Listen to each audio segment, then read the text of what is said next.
So in this video, I wanted to explain why, with most popular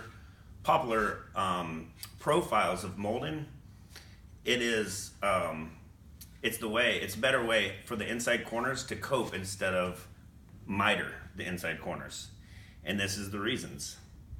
Well, I'll have to show you. So when you make a miter on an inside corner, I'll just cut two scrap pieces here so we can see here.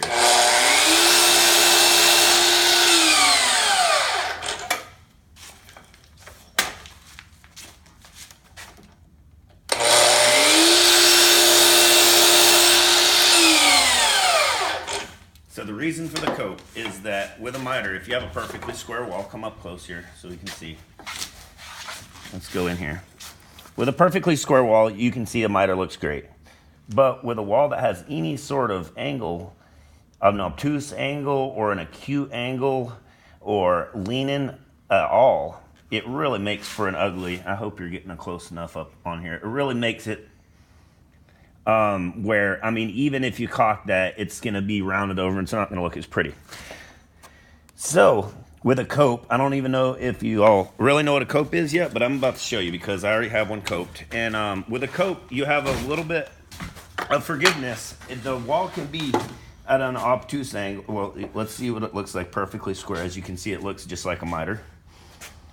A cope is when you take and cut the profile, you run the one board square, one profile square into the inside corner of your wall, which that looks weird because I got that on it. But anyway, one square into the inside of your wall, and then you cut the actual profile out of your profile molding to match.